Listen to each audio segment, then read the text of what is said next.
정확하게 얘기하면 이건 아니죠. 신나는 금요일입니다. 금요일 함께 하실 패널 소개하겠습니다. 김유정 전 의원님 어서 오세요. 오늘 빨간색 멋져 보여요. 네. 네. 빨간색 한 방울이 딱 들어간 다음부터 저희가 빨간색을 자유롭게 입을 수 있습니다. 그런 것 같아요. 빨간색도 자유스럽고 이제 태극기도 우리 것 됐잖아요. 네. 네. 빼앗긴 태극기를 되찾은 느낌. 김종욱의 탄탄TV 김종욱 전 민주연구원 부원장님 어서 오십시오. 네, 안녕하세요. 저는 예. 빨간색을 다른 곳에다 작용을 했습니다. 어디에다가 했습니까? 말씀드릴 수 없습니다. 양말입니까? 뭐 김종욱 원장님은 주식 투자한 거 있어요? 왜 이렇게 표정이 좋아요? 아니요, 그렇지 않고요. 국민들이 예. 주식시장이 좋아지게 되면 국민들이 돈 벌고 또 주식시장이 커지게 되면 기업이 투자할 여력이 생기고 그럼 우리 경제가 좋아지고 나라가 좋아지면 기분이 좋죠. 코스피가 오늘 3,000선을 돌파했는데, 야, 제가 이렇게 보니까 막 1995 막 넘어가서, 2995, 3,000 넘겠다 했더니 3,000을 뚫었어요. 이게 2022년 1월 이후 3년 5개월 만이라고 하는데, 이렇게 좀 세상이 달라지는 거죠. 야, 코스피 3,000선, 많은 사람들이 손꼽아 기다리던 순간일 텐데, 김서구님, 머피의 법칙, 내가 사면 떨어진다. 박영식 앵커님, 예. 지난주에 고마웠습니다. 아유, 아닙니다. 전 즐거웠습니다. 예, 네. 지난주 금요일 제가 하루 휴가를 냈는데 우리 작가님이 반응이 너무 좋았다고 예. 앞으로 한 달에 한 번씩은 쉬라고. 저희는 매주를 얘기했었는데 그게 한 달로 늦게 나오네요. 그 듣는 순간 감사해야 되는지. 아이고. 예. 아닙니다. 또 고맙습니다. 돌아오셔가지고 너무 감사하죠. 김영남 전 의원님은 오고 계시고요. 정필성님, 오늘 정어리 신규 구독자도 3,000 목표하시죠? 아, 예, 좋으신 말씀입니다. 둥이님은 정어리 100만 돌파 그러셨는데, 예, 그렇게 한번 가보십시다. YS님, 좋아요 눌러요. 뭐라고 하기 전에 제발. 제가 꼭 뭐라고 합니까? 아이고 참 부탁드리는 거죠. 예, 즐거운 금요일입니다. 자, 3,000 돌파 기분 좋은 소식인데 뭔가 그 달라지는 게 막 이렇게 느낌이 오지 않습니까, 김유정 의원님? 네, 뭔가 변화가 이렇게 꿈틀꿈틀 거린다고 해야 될까요? 또 동시에 이제 뭔가 좀 정상으로 돌아가는구나, 제자리로 돌아가는구나 이런 느낌을 곳곳에서 저희가 그냥 뼛속까지 느끼고 있는 것 같은 그런 생각이 드네요. 뭐 돌아와서 그 G7 오시자마자 22일 날 지금 여야 그 대표들 회동을 또 관저에서 하잖아요. 오찬 회동을. 그런 것도 그렇고 그게 비빔밥 오찬에 이어서 자주 전화 드리고 또 자주 뵙자고 6월 4일 날 취임 선서 한 날 그렇게 얘기를 대통령이 하셨는데 그 이어지는 것 같아서 굉장히 마음이 좀 훈훈하죠. 이런 거 보면서 국민들이 조금 안심하게 되잖아요. 의지하게 되고. 그런 마음이 좋은 것 같습니다. 세상이 달라지고 있다라고 하는 것을 보여주는 지표가 유머가 늘어났다 하는 것일 것 같아요. 유머는 여유에서 나오지 않습니까? 이재명 대통령이 캐나다 갔다 와가지고 공항에 이렇게 도착을 했는데 강훈식 비서실장 보고 그랬다면서요. 나 없는데 좋았다며. 아니 근데 그건 진짜 좋습니다. 저도 청와대 생활해봐서 아는데 대통령이 계시는 청와대의 공기랑 대통령이 계시지 않는 청와대 공기는 달라요. 근데 거기다가 이재명 대통령이 워낙 속도를 강조하는 스타일이지 않습니까? 그러니까 일의 강도가 되게 중요하고 지금은 또 위기 상황으로 보니까 그러니까 지금 비서실장 입장에서는 잠깐의 숨을 쉴 틈을 얻으니까 그 만면의 미소. 근데 또 그걸 또 확인을 해가지고 내가 오자마자 웃었다면서요? 얘기를 확인 사살을 하니까 저는 뭐 그런 게 예를 들면 말씀하신 여유인 거고 어떤 아무리 국민을 위해서 힘들게 일하더라도 그런 잠깐의 여유를 통해서 일하는 보람을 느낄 수 있는 상황이어서 3년 동안 볼 수 없는 광경을 우리는 지금 매일매일 목도하고 있다. 그렇죠. 네네. 그런 그 유머가 이렇게 자연스럽게 흐르는 게 분위기가 달라진 걸 느낀 거죠. 그런데 박영식 앵커님 만약에 그렇게 이야기할 때 강훈식 실장 뭐라고 이야기해야 돼요? 예, 이제 행복 끝입니다. 뭐 이렇게. 머쓱하게 웃고 아닙니다라고 하셔야 되겠죠. 근데 이게 그 언제부턴가 그 청와대나 대통령실에 계신 고위 공직자 분들이 괴로워하는 모습을 보고 국민들이 좋아해도 되는 걸까 싶잖아요. 근데 요즘에는 뭐 위성락 실장이 코피를 쏟았다라는 보도라든지 대통령실 직원들이 너무 힘들어한다라든지 강유정 대변인이나 강훈식 비서실장의 푸석푸석해진 얼굴을 보면서 세금 하나 아깝지 않다라고 반응하신 분들이 워낙에 많아서 공무원들이 힘들어한다라는 게 뭐 진짜 체력적으로 부담이 되고 이런 모습들이 막 즐겁다라고 얘기하기보다는 우리가 효능감을 느끼고 있다. 이런 표현 꼭 드리고 싶어가지고 이제는 공직관, 공무원들이 무엇을 하는 사람들이냐. 대통령 말씀대로 국민들을 위해서 일하는 대리인, 일꾼이다. 이 말씀을 지켜주시는 것 같아서 그런 심리가 경제에도 반영되고 증시도 훈풍이고 이게 이제 살맛나는 세상이 되어가는 거 아닌가 싶기도 해서 국민의 한 사람으로서 굉장히 만족스럽습니다. 윤석열 3년에 제일로 많이 들었던 단어가 뭐였습니까? 경로. 그 자식은 시도 때도 없이 경로를 해. 김영일님, 아이고, 저 회원 가입해 주셨는데 존경하는 백운기 선생님 테레비 화이팅. 예, 감사한데요. 백운기 테레비가 아니고 정어리 TV이고요. 이쁜 광딸 유정 누나, 김종욱 성님, 박영식 앵커님, 관절 나이 20살 탈북자 김용남 성님. 무더위 조심하시고 건강히 지리요 하셨는데 김영일님 감사드립니다. 또 한 분 아까 정은성님 회원 가입해 주셨는데 예, 고맙습니다. 자, 오늘 첫 번째 이슈로 이 직위원회를 또 이제 우리가 주목을 해야 되는데 일단 조은석 특검이 아주 전격적으로 김용현을 추가 기소했죠. 김용현 마음은 지금 어떨까요? 이럴 줄 알았으면 보석을. 근데 지금도 보석을 허가를 해준 상태니까 내가 그 조건 지키겠다 하면은 풀려날 수 있는 거죠. 그렇죠. 본인이 거부한 거니까요. 예. 그러니까 직계의 쥐가 넘어갔다고 해야 될까요? 아예 활보하고 다니려고 그 보석 허가 난 것조차 거부를 했는데 이제 추가 기소되면 재구속되게 구속 기간이 연장될 거 지금 뻔한 수순이거든요. 그래서 아이고 6월 16일 날 그냥 나가서 며칠이라도 좀 주변 정리를 할 거 그랬나? 이런 후회를 좀 하고 있지 않을까 싶습니다. 뭐 이게 불법이니 뭐니 해가면서 지금 떠들어대고 있는데 6월 26일까지 이제 구속기간이었잖아요. 구속기간 만료가 되는데 6월 16일 날 보석 허가가 났습니다. 그러면 보석금 1억에다가 좀 조건부로 좀 제한이 붙었죠. 이런 거 저런 거. 관계인들 만나면 안 된다. 뭐 주거지도 뭐 제한되고 이랬는데 본인이 그거 뭐 완강히 거부하고 이러다가 지금 수사 준비 기간에 뭐 이러면 되는 거냐 이렇게 떠들고 있지만 특검법에 명시가 돼 있거든요. 수사 준비 기간에도 수사할 수 있다라고 되어 있기 때문에 그 변호인은 뭐 하는 사람인지 제가 좀 궁금하고요. 특검법을 보지도 않았나 싶고 그래서 이런 문제 제기를 하나 싶은데 아무튼 위계에 의한 공무집행 방해 그다음에 증거인멸 교사 혐의로 추가 기소하고 재구속 영장 청구하면 이거는 뭐 당연히 연장될 수밖에 없는 상황이니까 본인이 어쩌면 후회하고 있을지도 모르죠. 내게 내가 넘어갔구나 하고요. 김용남 의원이 변호사시니까 빨리 와야 법률적인 것을 물어볼 수 있을 것 같은데 다 오셨죠?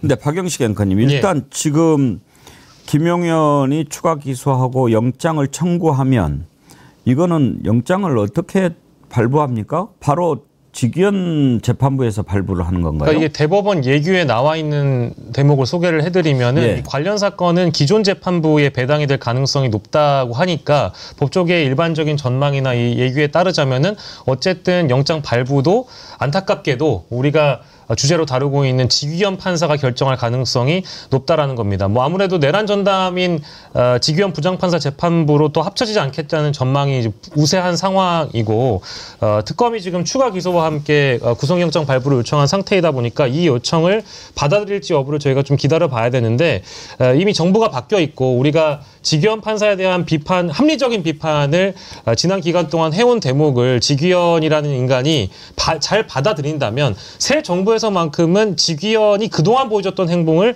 보여줄 수 없을 거라고 생각을 하고 있습니다. 때문에 이 재판 중인 피고인에 대해서 이제 검찰과 특검 쪽에서 추가로 기소를 하면 재판부는 직권으로 새로운 구속영장을 또 발부할 수 있는 거기 때문에 얼마든지 원래 이제 원칙대로 한다라면 이 내란범이 거리를 활보하는 것은 뭐 불가능한 일이죠. 윤석열의 구속 취소 인용만큼이나 직위원회 결정이 지금 기다려지고 있는 대목인데 당연히 우리가 기대하고 있는 상식적인 결정이 내려질 거라고 저도 생각하고 있습니다. 근데 아마 영장 청구는 영장 청구 전담 판사가 있기 때문에 거기다가 아마 영장 청구를 할 가능성이 높고요. 근데 또 아니 그걸 내가 지금 김영만 변호사 오시면 물어보려고 그러는데 제가 공부를 하다 보니까 영장 청구를 영장 전담 그쪽에서 하지 않고 그렇습니까? 재판이 이렇게 벌어지고 있고 그 사람 재판을 하고 있으면 재판부가 그러니까 이미 구속돼서 재판을 받고 있는 피고인을 검찰이 추가로 기소하면 재판부는 직권으로 새로운 구속영장을 발부할 수 있다 이렇게 돼 있더라고요. 그러면 그냥 그 내에다가 그러면 예를 들면 직위원 재판부에다가 구속영장 청구를 한다라는 얘기인 그렇죠. 거겠죠. 예. 그 내용 자체는. 그걸 그럼 좀 이제 물어보려고. 그러면 이제 예. 직위원이 다시 또 재판을 병합해서 할 수밖에 없는 그렇죠. 건데. 예. 그럼 제가 볼 때 빨리 검찰에서 기피 신청해야죠. 그러니까 재판부를 기피 신청을 하다 검찰에서 해야 됐어. 검사들이 해서 직위원 판사가 이 재판을 하게 하는 것은 말이 안 되는 상황이고 지금 상황을 보게 되면 검찰이 추가 기소를 하지 않았기 때문에 재판부가 지금 그 본인에 대해서 보석? 예, 보석 예. 결정을 해버린 거지 않습니까? 전 그런 상황이기 때문에 이런 상황이 벌어지게 한 검찰 또는 직위원 판사에 대해서 검찰 스스로가 저 기피 신청을 하는 것이 맞다는 생각이 들고 기피 신청을 해서 다른 재판부로 넘어가게 하는 게 맞는데 만약 그대로 진행된다면 많은 국민들이 계속적으로 최근과 같은 상황이 벌어질 거라는 생각을 하기 때문에 그 재판에 대해서 신뢰할 수 없게 될 것이라는 생각이 들어서 좀 그렇게 했으면 좋겠고 또 하나는 좀 빨리 좀 경찰이 윤석열에 대해서 구속영장 청구를 했으면 좋겠어요. 세 번이나 본인이 나오지 않았었기 때문에. 아, 속보가 떴네요. 이번에 김용현 추가 사건이 직위원 재판부가 아니고 다른 재판부로 배당이 됐네요. 아, 방금 속보가 떴는데 그럼 뭐. 서울중앙지법은 김용현 사건을 형사합의 34부 부장 한성진에 배당했다. 법원은 무작위 전산 배당 방식으로 이번 사건을 형사합의 34부에 배당했다. 아, 예. 그래야 맞겠죠. 그러면은 직위원 쪽이 아니고 그런데 신속한 병합과 추가 구속영장 발부 요청 절차를 진행할 예정이라고 밝혀 그러니까 특검이 기존 내란 사건을 심리 중인 형사합의 25부가 병합 여부를 판단할 가능성이 높아 보인다. 그러니까 지금 직위원이 가고 있는 것은 형사합의 25부고 이번에 김용현 지금 새롭게 추가 기소한 것은 공무집행 방해 및 증거인멸 교사 혐의 사건인데 이건 형사합의 34부에 배당을 했다는 겁니다. 따로 이렇게 가는데 이걸 병합할 거냐? 이것은 그렇죠. 또 나중에 본다는 이제 거죠. 결정을 해야 되는 거겠죠. 예. 직위원회를 이제 국민들이 주목을 하고 있는데 이제 문제는 김종국 원장님 보석을 본인이 허가를 한 상태잖아요. 그런데 추가 기소가 됐어요. 영장을 발부를 해야 된다. 이런 경우에 본인 스스로 충돌이 되잖아요. 그러니까 제가 볼 때는 본인이 자체가 재판을 회피하는 것이 가장 나은 판단인데 그럴 가능성들은 전 거의 없다라는 생각이 들고 지금까지 직위원 판사가 해온 행위에 의해서 두 번의 지금 지금 두 번째 탈출은 성공할지 안 할지 모르겠습니다만 첫 번째 탈출은 직위원과 심우정의 합작품으로 만들어진 거 아니겠습니까? 그래서 어떤 구속영장 청구를 갖다가 일 단위가 아니라 시간 단위로 최초로 바꿔서 내보냈고 심우정은 직시항고를 하지 않음으로써 1차 탈출이 벌어져서 많은 국민들이 엄청난 예를 들면 분노에 쌓였던 거고 지금도 마찬가지입니다만 검찰이 추가 기소하지 않아서 재판부가 보석 결정을 하게 되고 그것에 대해서 또 김용현은 아니다. 나 조금 있으면 나가는데 내가 왜 보석 결정을 받겠냐고 거부를 하고 나 1억 안 낼게 뭐 이런 식이지 않습니까? 이런 상황이 벌어졌음에도 불구하고 직위원 재판부가 이 재판을 계속하게 된다면 아까도 말씀드렸습니다만 내란 재판에 대한 국민적 신뢰를 얻을 수 없는 상황일 수밖에 없고 좀 그렇다면 좀 법원에서 뭐 그런 선례가 많지 않다고 하더라도 직권으로 재판부를 따로 배당하는 것 자체가 국민들을 위한 법원이 할 수 있는 최소한의 양심적인 결정이라는 생각이 드는데 또 이제 그렇게 따지고 보면 또 조희대 대법원장을 비롯한 기존의 대법관들을 또 신뢰할 수 없는 측면들이 분명히 있어서 앞으로 어떤 상황으로 갈지 알 수 없겠습니다만 어떤 형태로든지 내란 우두머리와 내란 주요 임무 종사자 같은 경우는 밖으로 활개치는 게 아니라 감옥 안에서 재판 수사를 받는 게 맞다. 그래야지만 증거인멸의 우려들도 적고 국민들 같은 경우도 안심하고 재판 과정을 지켜볼 수 있다는 생각이 들어서 그렇게 했으면 좋겠습니다만 쉽지는 않은 상황으로 가고 있다 이런 판단은 됩니다. 예, 김영남 의원님 오셨으니까 법률가니까 좀 여쭤볼게요. 지금 우리가 오기를 기다리고 있었어요. 일단 김영 의원이 추가 기소해가지고 구속영장을 만약에 청구를 하면 기존의 영장 발부하는 것처럼 영장 전담 판사가 심리해서 발부하는 겁니까? 아니면은 이 직위원 재판부나 지금 보니까 형사합의 34부에 배당했다라고 하는데 그쪽에서 영장을 심사합니까? 그러니까 통상의 경우에는 그 추가 기소잖아요. 이거는 추가 기소를 하게 되면 검찰에서 기소하면서 병합 신청을 합니다. 그러니까 기존에 재판을 하던 거하고 합쳐달라는 거를 하고 그러면 통상의 경우에는 병합이 되거든요. 예. 병합이 되면 이게 구속되어 있는 상태에서 추가 기소하면서 연장 형태로 가기 때문에 영장 전담 판사가 아닌 기존 재판부에서 이제 영장을 연장을 해주거든요. 잠깐만요. 지금 그러면 우리가 이게 지금 실무라서 좀 헷갈리는데 서울중앙지법이 일단 김용현의 사건을 형사합의 34부에 배당했는데 이것은 사건이 들어오면 무작위 전산 배당으로 하는 그렇죠. 모양이에요. 예. 근데 이걸 이제 형사합의 34부에 배당을 했는데 특검이 신속한 병합과 추가 구속영장 발부 요청 절차를 진행할 예정이다. 이렇게 밝혔기 때문에 예. 이 사건을 심리하고 있는 직위원회가 병합 여부를 판단할 가능성이 높다. 그렇죠. 그러면은 병합하겠다라고 예. 하면 결국은 직위원회가 그럼 영장 발부를 책임지는 겁니까? 그렇죠. 예. 오. 그런 구조로 가는 거죠. 근데 통상의 경우에는 그렇게 합니다. 그냥 그게 별 문제 없이 되고 추가 기소가 돼서 특히 이렇게 절대로 풀어줘서는 안 되는 피고인들은 이제 2달 단위로 계속 연장을 해 가거든요. 그러니까 1심 구속 기간 6개월이지만 사실은 6개월짜리 영장이 한 번에 나오는 게 아니고 2달 단위로 연장을 해 나가는 방식이고 다만 한 사건 갖고는 6개월 이상은 구속 못하는 예.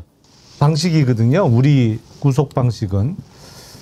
그래서 지금 병합 신청을 한다고 했으니까 통상 기존 사건이 있으면 병합 신청을 하죠. 추가 기소를 그러면 하면서. 이제 병합을 만약에 해가지고 예. 지금 이제 특검도 병합을 요청한다라고 하니까 직위원 쪽으로 다시 병합이 될 가능성이 높은 거네요. 그렇죠. 그러면 네. 김용 의원은 어떻게 됩니까? 지금 직위원은 김용 의원을 보석을 허가해 준 상태 아닙니까? 예. 그런데 영장을 만약에 청구를 하면 직위원회가 판단합니까? 그렇죠. 그러면 본인 스스로 말이 안 되잖아요.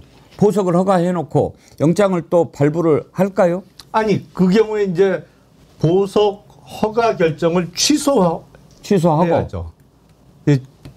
추가건이 들어왔으므로 사실은 그 보석은 앞서 기소된 내란 사건과 관련해서 1심 구속기간 6개월이 다 돼가기 때문에 그러니까 우리 법률상은 6개월 이상은 절대로 구속을 못 시켜놓게 돼 있거든요. 한 사건 갖고는. 예. 그러니까 구속 만기가 다 돼가니까 보석 형태로 풀어주려고 했던 건데 이게 일단 기본적으로 정상적인 재판부라면 예. 네. 근데 추가 기소권이 떴잖아요.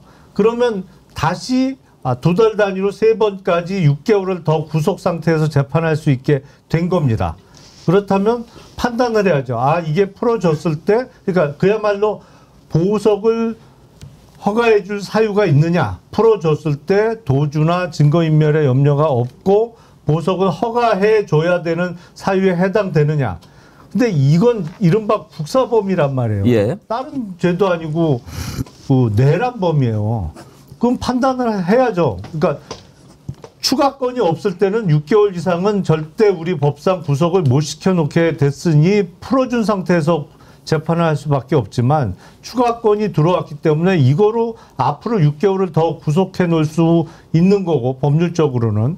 그래서 구속의 필요성 여부에 대한 판단을 해야 되는 건데 정상적이라면은 구속을 연장해야죠. 그러면 이렇게 정리를 합시다. 왜냐하면 직위원회가 정상이냐 아니냐 우리가 이걸 헷갈리기 때문에 지금 진도가 안 나가는 그렇죠. 거잖아요. 그런데 정상적인 상태라면 어떻게 되는가 예. 하는 것을 먼저 보고 네. 비정상적인 것은 따로 논의를 해야지 이야기하다가 이놈이 정상이 아니니까 막 이렇게 되면 이제 진도가 안 나가잖아요. 예. 일단 우리가 직위원을 정상이 아니라고 보는 게 날짜 계산도 아니고 시간 계산해가지고 풀어주고 그다음에 윤석열이 저렇게 돌아다니는데도 재구속하지 않고 그리고 또 룸사롱 가서 삼겹살 구워 먹고 뭐 이런 것을 보면 정상이 아닌 거 아닙니까? 뭐 일단은 이름은 예. 그걸로 봤을 때는 그런데 정상적인 절차라고 한다면 그리고 이번에도요. 지금 우리가 직위원을 정상적이라고 봤을 때는 보석을 허가한 게 기간 만료가 구속기간 만료가 돼서 나가버리면은 더 안 되니까 오히려 상식적으로 보석의 조건을 달아서 내보내야 다시 구속을 할 수도 있는 여지가 있으니까 보석을 허가해 준 거라고 우리는 보는 거죠. 예, 뭐. 예. 그런데 직위원이가 정말 그랬을까는 궁금한 거고. 그러면 이제 이런 상황에서 만약에 김용현이가 지금 보석이 허가된 상태잖아요. 예. 병합해서 구속영장 발부해서 추가로 구속을 또 할 것 같아서 나 그러면 오늘이라도 1억 내고 그 조건 지킬게 하고 받아들여버리면 김용현 나가는 거 아닙니까? 근데 이미 기소가 됐기 때문에 그 경우에는 앞선 건으로는 보석을 하더라도 뒤에 기소된 거로 구속영장 발부하면 되죠. 그러니까 영장을 발부를 하기 전에 예. 지금 영장 청구를 아직 안 한 상태 아닙니까? 근데 보석은 허가가 나 있는 상태 아닙니까? 예. 그러니까 나 지금 나갈란다. 이렇게 하면은 어떻게 되냐 이거예요. 아, 그러니까 구속영장은 아직 안 들어온 상태에서 보석 허가 조건을 이행을 해버리면 이행하겠다.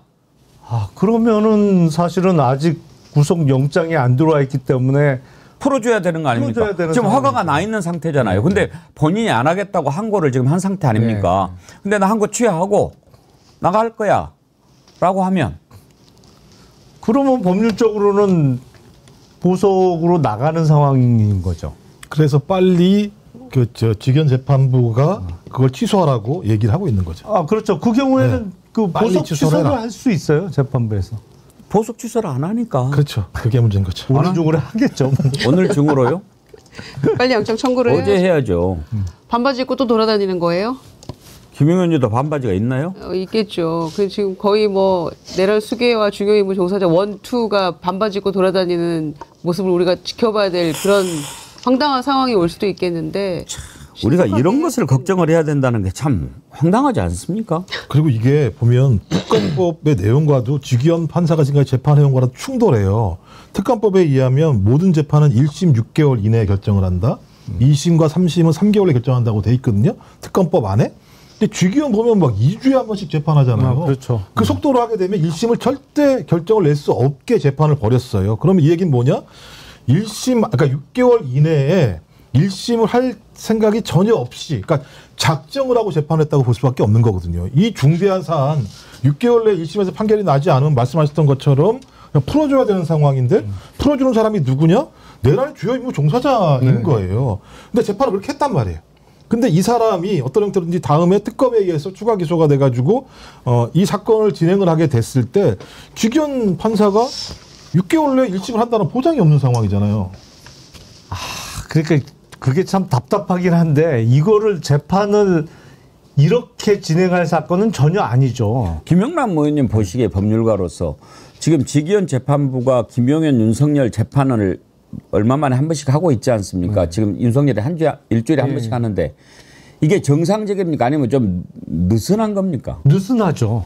아니 다른 사건이라면 이렇게 재판을 진행할 수도 있어요. 한데 이거는 가장 중요한 사건이잖아요. 그리고 내란 사건을 그 직위원 재판부에 배당을 하면서 다른 사건 추가 배당을 안 하고 있는 상황이란 말이죠. 그럼 빨리 끝내야죠. 일주일에 뭐 2번이든 3번이든 재판을 해서. 지난번에 조희대가 이재명 대표 처리할 때처럼 그렇게 속도를 내야 되는 거 아닙니까? 아니 그러니까 그건 약간 말이 안 되는 재판이었기 때문에 그건 조금 무리가 있어 보입니다만 하여튼 그 정도로 서둘러야 되는 건 맞죠. 예. 정필성님이 직위원 이름 석자로 삼행시를 주셨는데 우리 박영식 앵커님 한번 띄워주세요. 직위원. 지, 지랄 그만하시고 귀, 귀찮으면 재판 그만하시고 연. 연금 타려면 판사 그만하시고 얼마나 답답하시면 이제 저런 삼행시를 주셨겠어요. 근데 저는 이 사안에 대해서는 어쨌든 조은성 특검 측에서 이 김용현이 6월 26일이 이제 구속 만기이다 보니까 그 전에 빨리 이제 구속을 연장하기 위한 서면으로 영장 발부를 촉구하는 지경까지 지금 간 거잖아요. 특검 쪽에서 이제 그런 서면까지 법원에 이 피의자의 신병 확보가 중요하다라는 것을 강조하기 위해서 구속영장 발부 촉구 서면까지 이 법원에 보냈다라고 하니까 얼마나 이 국민들의 요구를 받은 특검으로서 지금 이 사안이 긴급하게 받아들여지고 있겠습니까? 그래서 저는 직위원이 하든 지금 이제 새롭게 배당이 된 한성진 판사가 하든 병합이 되든 아니든 간에 이제 사법부의 시간이기 때문에 이 영장 발부는 너무 상식적인 결정이어가지고요. 새롭게 추가된 혐의에 대해서는 이 기소된 혐의에 대해서는 영장을 빨리 발부를 해야죠. 아니 지난번에 구속 취소시킬 때도 직위원과 검찰이 짬짬이로 한 거 아닙니까? 즉시한 거 안 하고 풀어주고 그렇게 해서 도리 없다 이렇게 얘기를 해놓고 이 건에 대해서도 마찬가지예요. 검찰에서 보석 신청을 하고 직위원이 또 허가를 해주고 지금 원투를 다 이런 식으로 내보낼 작정을 하지 않은 이상 검찰에서는 왜 추가 기소를 못했냐 이렇게 우리가 따질 수밖에 없는 거 아닙니까? 특검에서는 즉시 이렇게 신속하게 움직이고 있는데요. 출범 아직 다 꾸려지지도 않은 특검에서 신속하게 추가 기소할 수 있는 건을 왜 검찰은 몇 개월 동안 뭉개고 있다가 보석 신청이나 하고 이런 걸 대행합니까? 그러니까 요구를 할 수밖에 없는 거죠. 지금 34부 한성진 부장판사도 이런 글들이 많이 올라오네요. 이재명 대표한테 지난해 11월 15일 징역 1년에 집행유예 2년을 선고했던 판사라고. 공직선거법 1심. 예. 예. 아무튼 김용현 사건을 법원이 어떻게 처리하느냐 국민의 아주 초미의 관심사인데 김영남 변호사님은 순리대로 한다면 어떻게 되는 것이 가장 옳다고 보십니까?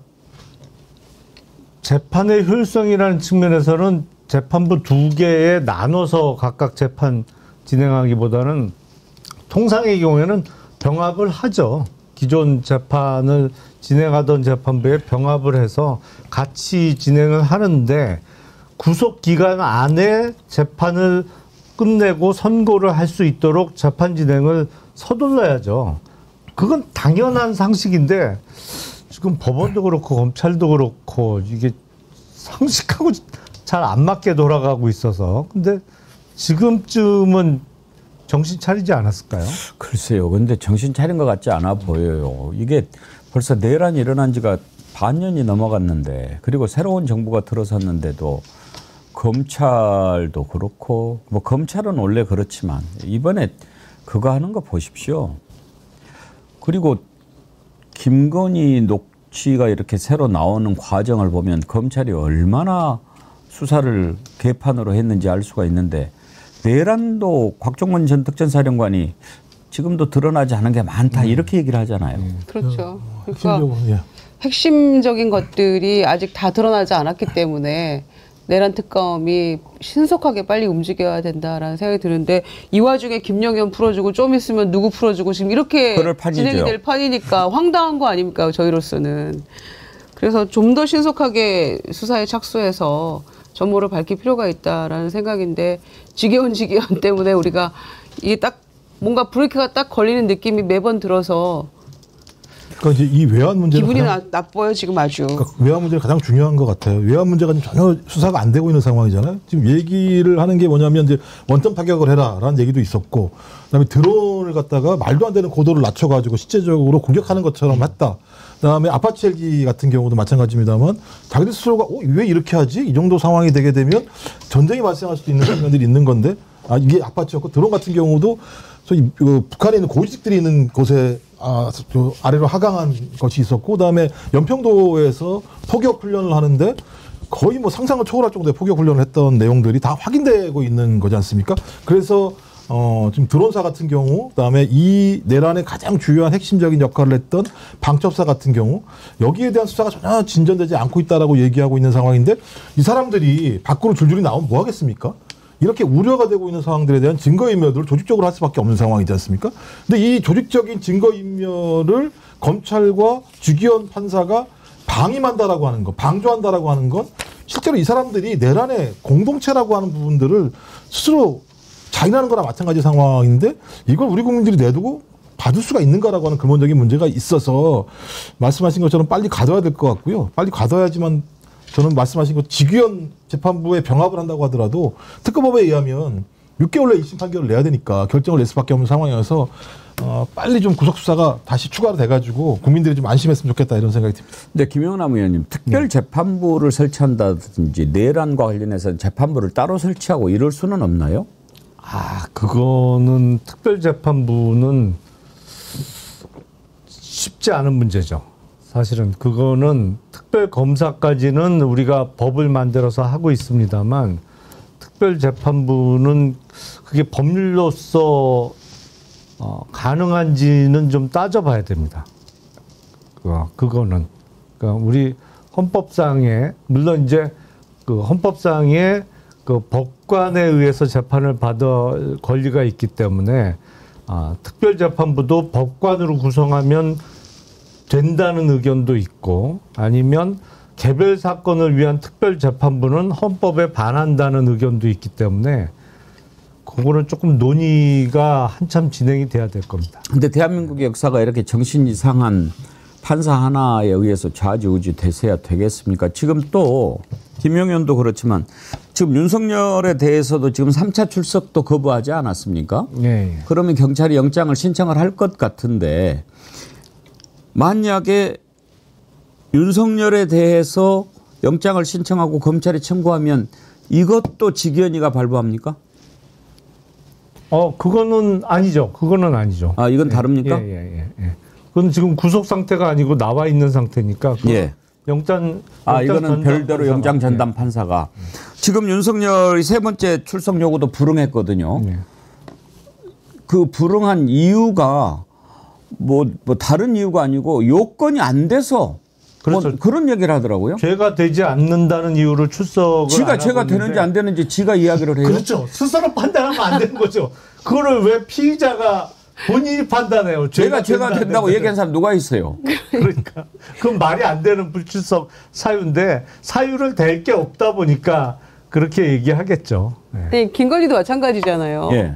대선 전에는 나이가 대선에 영향 줄 수 있어. 자의식 가행도 아니고 이게 지금 뭔 소리지 우리가 그랬는데 그 다음에는 특검이 곧 이제 할 거니까 검찰에 나가는 건 무의미해 의미가 없어라고 본인이 정하잖아요. 그리고 나서 특검에서 오라고 하니까 이제 입원하잖아요.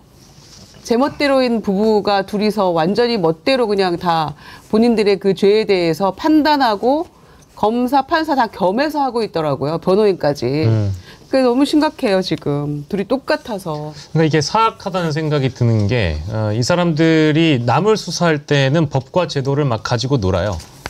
막 그 법과 제도를 뛰어넘을 때도 있어요. 보면 절차를 다 뛰어넘고 무자비하게 수사를 해댑니다. 그런데 본인들이 이제 수사의 대상이 되니까 법과 제도를 막 가지고 놀면서 이렇다 저렇다 안 된다라고 뭐 해명 내지는 설명들을 많이 하죠. 그래서 법리적으로 범죄가 성립되지 않고 뭐 경찰이 적용한 혐의 자체가 뭐 자신이 관여한 지시가 없다, 관여한 바 없다, 이제 이런 식의 설명인데 이게 지금 윤석열의 경우에는 나와서 조사받으라는 거거든요. 48시간 뭐 이제 강제 구인해가지고 뭐 체포영장이라는 게 딱 48시간짜리니까 나와서 그냥 조사받으라는 건데 이거 가지고도 말이 많아요. 이게 뭐 지금 구속영장이 아니지 않습니까? 이게 뭐 일반인들이나 민간인들의 경우에는 경찰에서 출석 통지서 날라오면은 본인이 직접 전화해가지고 수사기관과 협의하에 주말이라도 조사를 받을 수 있습니다. 근데 본인과 관련된 사안에 대해서는 뭐 대면 조사가 아니라 뭐 서면 조사 내지는 비공개 조사만을 원한다라는 게 본인들이 지금 법 위에 있다라는 것을 보여주는 거죠. 참 김영남 의원님한테 이것도 하나 좀 여쭤볼게요. 지금 김용현이가 이거는 불법이다 추가 기소한 게 특검 준비 기간인데 기소한 것은 이건 불법이다라고 얘기하는데 그건 어떻습니까? 그 주장은? 내란 특검법에 그 조문이 아예 들어가 있습니다. 준비 기간 중에도 필요할 때는 수사할 수 있다. 수사와 뭐 그 공판 관여도 할 수 있다라고 그러니까 들어가 있어요. 제10교 예. 수사기관 등에요. 다만 예. 수사 준비 기간 중이라도 증거의 멸시를 막기 위하여 신속히 증거 수집이 필요한 경우에는 관련 수사를 진행할 수 있고라고 돼 있기 네. 때문에 어어. 수사에는 영장을 청구할 수 있는 거 다 들어가 네. 있으니까 아무 문제가 없습니다. 이거. 아니 민주당에서 특검법을 발의해서 통과시킬 때 이 얘기 다 나왔던 거예요. 예. 그래서 제가 다시 한번 말씀드리는 거예요. 그럼 얘는 공부도 않고 싸우는 거네. 김용현 변호사는 뭐 하냐? 예. 이거 읽지도 않았냐? 그리고 본인이 알지도 못하면서 이거 문제 있다라고 제기하는 것 자체가 넌센스라는 얘기를 아까 그래서 말씀드린 거예요. 모르든지 아니면 알면서도 뭐 이런 개기는 식으로 건지. 개기는 건지 네. 뭐 그렇게 하는 거겠죠. 또 하나는 두 번째 이유로 내세운 게 뭐 피의사실 공표라고 주장을 했던가요? 피의사실 수사 내용 공표, 수사 죄 내용 공표? 및 형법상 명예훼손죄에 해당한다. 그래갖고 고발을 했더라고요. 그렇죠. 특검을. 그렇죠. 뭐 확인되지 않은 거 가지고 니네가 뭐 했다고 수사했다고 갖다가 공표를 해서 나에게 명예를 훼손하냐 이런 내용으로 한 그거는 거죠. 고소해도 각하 대상인데. 각하 대상. 아니 왜냐하면 피의사실 공표라는 거는 기소 전 공표할 때 문제를 삼는 거예요. 그러니까 조은석 특검이 기소하면서 그 발표를 했기 때문에 그건 아예 피의사실 공표에 해당할 수가 없어요. 원천적으로. 그거는 완전 넌센스입니다. 예. 뭐 한마디로 개소리다 이렇게 보면 되겠네요. 점잖게 저는 각하 대상이다 이렇게 표현하겠습니다. 알겠습니다, 각하. 아니 이게 얼마나 윤석열도 웃긴 게 뭐냐면 비합헌 정보를 지우라고 지시했다라고 하는 진술이 나온 거잖아요. 예. 진술을 확인해 보려고 하니까 너 나와봐. 맞는지 안 맞는지 확인해. 그랬더니 나는 그런 지시를 한 적이 없어. 그걸 물어보려고 한다니까 우리가. 확인을 하는 그러니까 거예요. 나와서 얘기를 하라고 그랬더니 난 지시한 적이 없어. 말도 안 되는 얘기만 왔다 갔다 하는 상황이 벌어진 거예요. 그러면 이럴 때 구속영장 청구하죠. 뭐 그렇게 말도 안 되는 얘기하면 증거인멸의 우려가 높다고 보는 거죠. 자, 이제 아무튼 뭐 특검이 이렇게 전격적으로 또 시작하고 뭐 이러는 걸 보면서 우리가 기대를 갖고 있는데 오늘 내란 특검보가 발표가 됐습니다. 지금 내란 외환 사건을 수사할 내란 특검은 특검보가 6명인데요. 오늘 아침에 조은석 특검이 6명 명단을 공개를 했습니다. 보니까 특검보가 검사장급 대우를 받더라고요. 그렇죠. 와, 특검보가 세네요. 대우가 높아요. 예, 검사장급이면 차관급 아닙니까? 차관급이죠. 예, 그러면 특검은 장관급이네요. 특검이 장관급이던가 고검장급이던가 약간 헷갈리는데 장관급이었던 것 같기도 하고요. 예, 아무튼 그냥 특검보 대우죠, 뭐. 예, 뭐 그런 급이 뭐가 중요하겠습니까? 그렇죠. 많은. 근데 특검보 이번에 임명된 사람이 검찰 출신 김형수, 박억수, 박지영, 박태호 변호사 그리고 이윤재 명지대 교수, 경찰 출신 장우성 변호사 이렇게 6명인데 혹시 김영남 의원님 아는 사람이 있어요? 그 앞부분 세 사람은 아는 것 같은데요. 김형수, 박억수, 박지영. 예. 어떤 분들입니까? 다 열심히 하고 예. 일도 잘하고 그랬던 사람이죠. 아마 박지영 변호사는 그 전에 제가 법무부 근무할 때 법무부에 같이 있었던 거로 제가 기억을 어렴풋하게 하는데 이게 벌써 한 17, 8년 전 일이라 약간은 가물가물해요. 박지영 특검보는 여성입니까? 예. 이분이 이제 공보 업무를 담당한다고 그러네요. 대변인을 하는 거죠. 그때 검찰 일과 근무했던 그 검사 아닌가 싶어요. 예. 29기라고 하네요. 맞는 것 같은데요. 그런데 이번에 조은석 특검이 서울 고검의 사무실을 튼다고 해서 왜 그쪽으로 가냐 이렇게 비판하는 말들이 꽤 많던데 의원님은 어떻게 보세요? 저도 약간 의외였어요. 왜냐하면 기존에 우리가 특검을 여러 차례 한 바 있습니다만 한 번도 검찰청 청사 내에 특검 사무실을 마련한 적은 없었거든요. 그래서 왜 저러지 그랬는데 김용현 전 장관을 전격 기소하는 거를 보니까 만약에 그게 검찰청사에 사무실을 마련 안 했다면 그 작업을 할 공간이 그저께까지 마련이 안 됐을 거예요. 왜냐하면 민간 건물에 들어가려면 그거 사무실 알아봐야죠. 임대차 계약 체결해서 또 사무실 꾸미느냐고 뭐 인테리어 공사하고 집기 넣고 하다 보면 이러다 보면 그냥 20일이 가는 거예요. 근데 고검청사에 들어가는 건 다 있잖아요. 그 안에 이미. 그냥 사람 몸만 들어가면 바로 그 수사할 수 있는 상황이거든요. 그러다 보니까 김용현 전 장관을 전격 기소하는 걸 보니까 아 저러려고 글쎄요. 고검청사로 예. 들어가려고 했나라는 생각이 들면서 이해할 수 있는 측면이 있습니다. 그래요, 박영수 앵커님. 그렇게 안 했으면은 김용현 전격적인 추가 기소도 어려웠을 것 같기도 하기는 해요. 네, 그렇습니다. 그리고 지금 이제 이미 기소돼서 피고인이 된 여러 군 수뇌부들, 그 계엄군 수뇌부들의 경우에는 내란 종사 혐의를 받고 있는 사람들이잖아요. 아까 잠깐 언급했던 이 내란 특검에서는 외환죄도 다뤄야 되기 때문에 이 고검청사가 보안이나 안보를 유지하기에는 가장 이제 적합하다는 판단이 있어서 만약에 이제 외환죄를 판단하려고 하면은 기밀한 내밀한 정보들이 많이 이제 교류가 되기 때문에 다뤄야 되기 때문에 그 정보의 민감성 때문에 고검청사를 도감청 위원으로부터 가장 안전한 장소라고 선택했다라는 배경을 꼽은 것이고 사실은 뭐 특검의 규모나 이런 측면을 봤을 때도 3계층을 비워야 된다라고 제가 들었거든요. 3계층에서 한 4계층 정도 비우고 대략적으로 총 한 300명 정도 들어가야 되기 때문에 이것을 수용할 수 있는 적합한 청사가 없었다라고 합니다. 그래서 민간 시설이나 다른 시설을 가기보다는 고검청사를 선택한 이유라고 저도 개인적으로 들었습니다. 어때요? 우리가 믿어줘야죠. 뭐 일단 우리 국민들이 6개월 내란 과정에서 뭘 해도 못 믿는 이런 것이 생겼어요. 워낙 뭐 말도 안 되는 일이 벌어져서 그래서 일단 왜 특수통 검사를 특검을 시켰지부터 시작을 했던 측면들이 있었고 그다음에 이제 검찰도 내란 사건에서 자유롭지 않다. 뭐 선관위에 검찰과 국정원 사람들이 올 거다라는 얘기부터 시작을 해서 내란 과정에서 심우정을 비롯한 검찰이 보였던 태도 자체가 내란에 동조하는 세력처럼 보였던 모습들이 많이 있었기 때문에 왜 굳이 거기를 들어가느냐라는 논란들이 있었던 것 같고요. 그래서 뭐 호랑이를 잡으려고 호랑이 굴에 들어가는 거냐 아니면 호랑이랑 타협하는 거냐 뭐 많은 얘기들이 있었습니다만 말씀하신 것처럼 어떤 형태로든지 이재명 대통령이 특검으로서 조은석 특검을 선택했을 때에는 선택한 의미가 있을 거라는 생각이 들어서 저희가 좀 지금까지는 제대로 된 수사를 했으면 좋겠다. 그리고 여러 가지 말씀하신 정황들을 보면 그런 공간에 들어가게 된 사유들에 대해서도 납득할 만한 부분들이 분명히 있습니다. 좀 그럼에도 불구하고 국민들이 돈은 부릅뜨고 조은석 특검이 적어도 내란 수사를 매우 정밀하고 전격적이고 속도감 있게 진행할 수 있도록 좀 감시하는 것도 매우 중요하다는 생각이 들어서 또 이번도 마찬가지입니다만 조은석 특검이 추가 기소를 하게 된 중요한 이유는 조은석 특검의 지금까지 특수통 수사의 경험도 있겠습니다만 우리 국민들의 여론도 굉장히 중요한 역할을 했었거든요. 그래서 앞으로라도 조은석 특검이 조금이라도 새 길로 가게 된다면 국민들이 거기에 대해서 좀 압력을 넣어서 제대로 된 길을 갈 수 있도록 하는 그런 어떤 협업 과정들이 좀 필요하다고 생각을 합니다.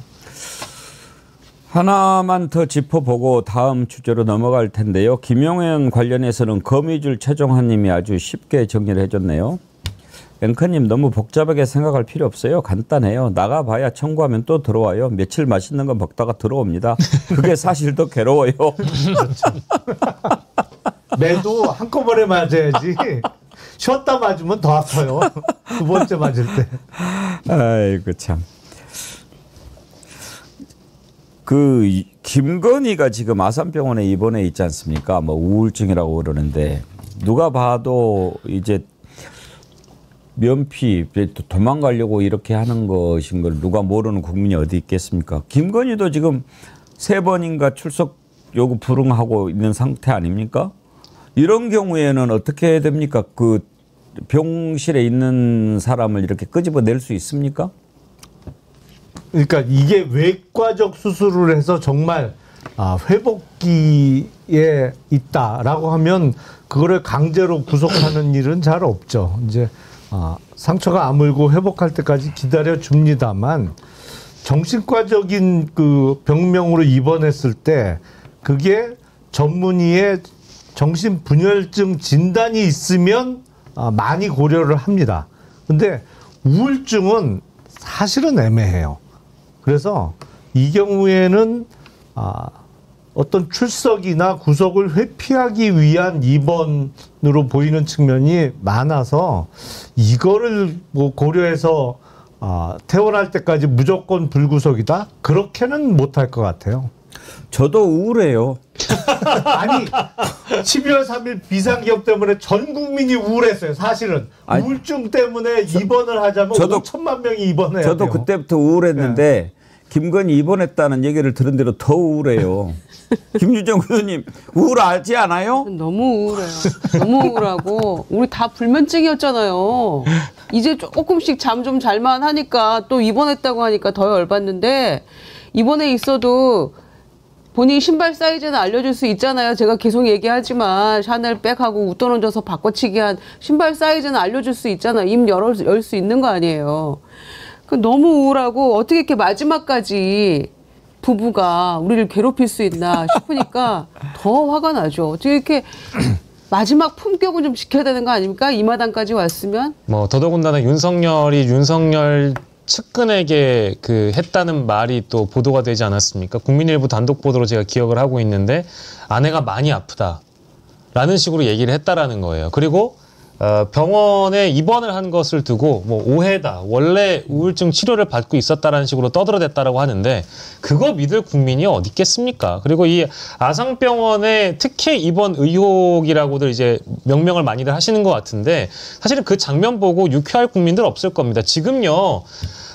거동이 불편하신 분들도 3주에서 한 달 정도 입원하면 나가라 그래요. 병실이 부족하거나 2주 아닌가요? 뭐 2주도 거의 뭐 그런 식의 기준을 잡아놓고 빨리빨리 지금 병실을 빼고 있는 와중에 아무리 VIP실이라고 하더라도 외래 진료, 그것도 우울증 치료 진료 기록이 있다고 하더라도 그렇게 금요일에 외래 보고 월요일에 입원할 수 있다는 얘기입니까? 그걸 어떤 국민이 믿습니까?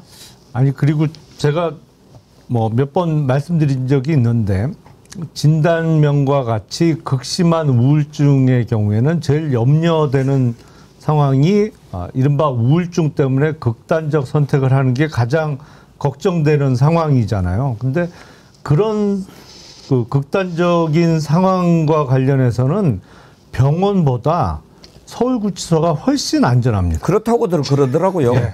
예. 왜냐하면 거기는 뭐 끈을 안 줘요. 예. 벨트도 못하게 해. 예. 그 바지도 다 고무줄 바지예요. 우리가 사람 살려야죠 그러면. 예. 훨씬 안전해요. 좋은 방법을 발견했네요. 저희. 예. 아니 그리고 어제 이병철 변호사가 그랬던가? 거기 가면 건강해지고 정신 건강도 좋아지고 뭐 그렇다고 그러더라고요. 제때 잠도 자야 되고 이러니까. 예. 그렇죠. 일도 여러 하고, 가지로. 일도 하고 이러면서. 약도 끊고. 예. 별보라님이 비행기 못 타서 우울, 명품 못 사게 돼서 우울, 성형 못 받아서 우울 등등. 그래서 그렇겠죠.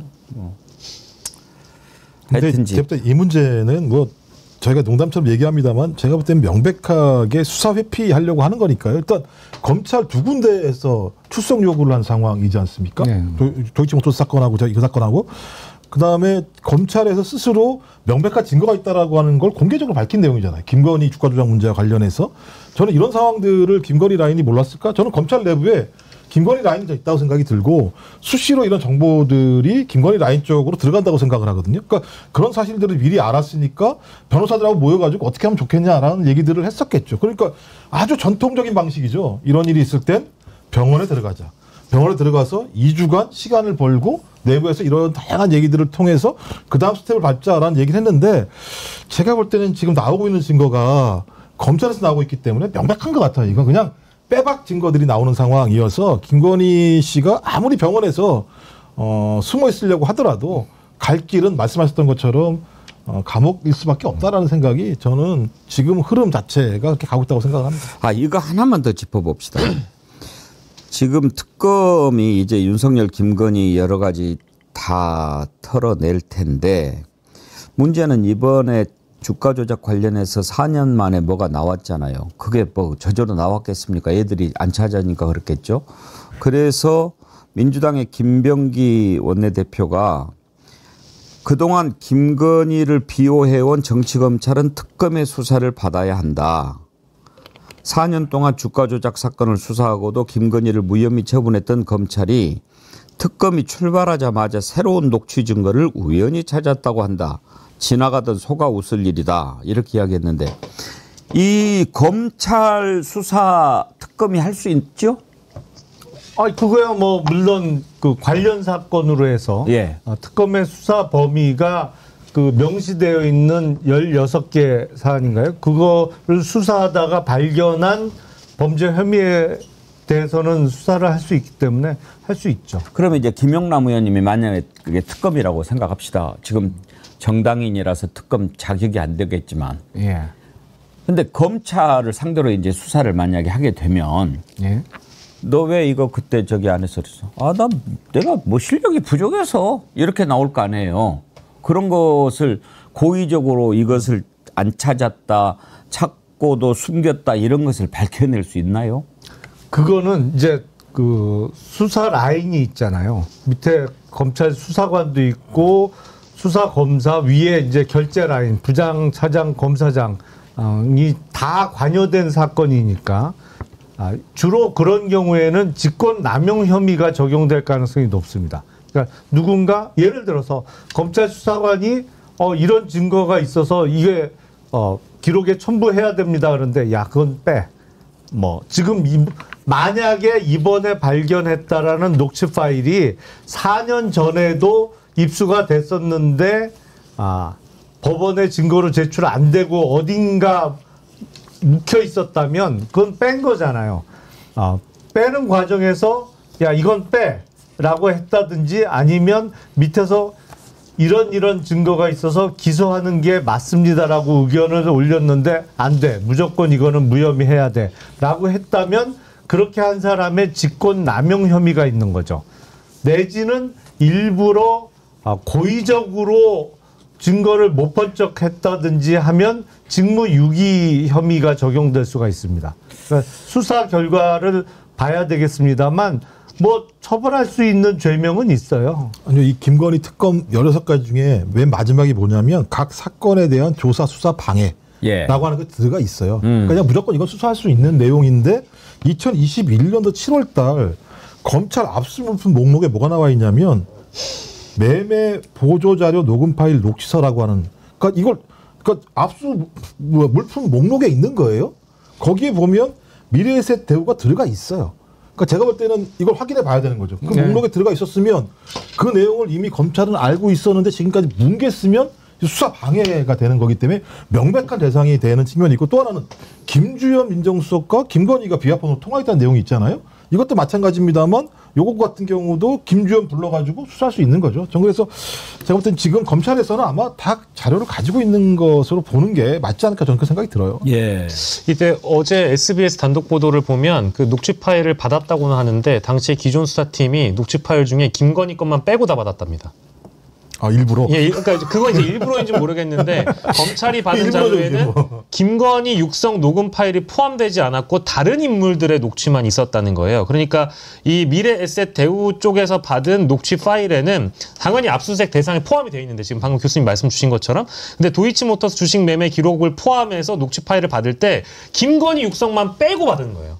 다른 직원들의 녹취는 있었답니다. 그러니까 이게 정말 어떻게 선택적으로 이렇게 됐는지는 모르겠어요. 물론 이제 그 내막을 들여다보면 홈 트레이딩 시스템을 썼기 때문에 검찰 쪽에서 녹음 파일을 제외한 것처럼 초기보다는 나왔는데 방금 말씀해 주신 자료에 의하면 녹취 파일을 확보했다고 나오잖아요. 김건희 목소리만 빼고 받았다는 겁니다. 뭐 AI예요? 그것만 빼고 하게? 그러니까 둘 중에 하나인데 그거는 그 가능성은 검찰에서 요거 내놔 할 때 그 명단에서 이름을 뺀 김건희의 이름을 뺐거나 아니면 이 관련자 소위 블랙펄 인베스트먼트에서 했던 도이치모터스 주가 조작과 관련한 이걸 내놔라고 했는데 미래에셋 증권에서 김건희 거만 빼고 나머지를 줬거나 두 개 중에 하나의 가능성인데 미래에셋에서 왜 뺄 이유가 있나요?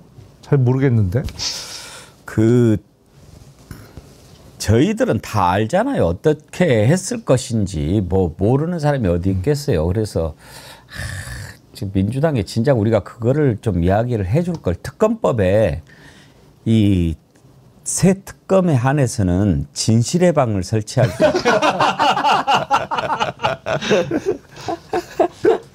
CCTV 없는 진실의 방에 진실의 방을 설치하고 특검보로는 반드시 마동석을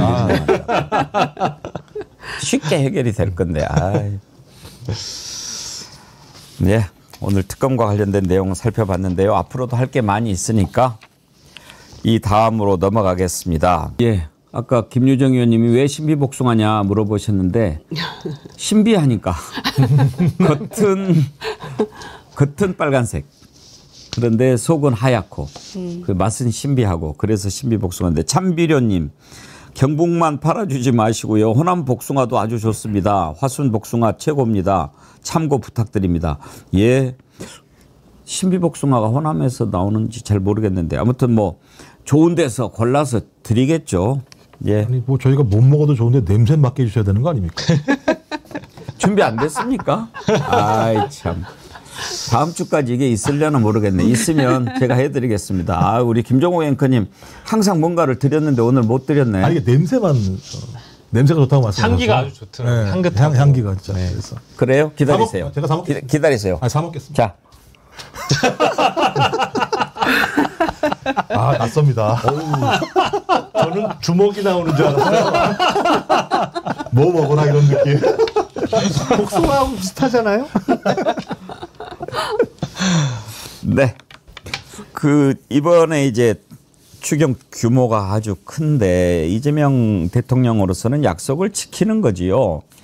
그런데 특이한 게 이번에는 좀 그동안에 코로나 때 또 이렇게 계엄 이후에 너무 어려워서 빚을 갚지도 못하는 영세업자들 탕감도 좀 해주고 이런 내용도 들어있고 그렇더라고요.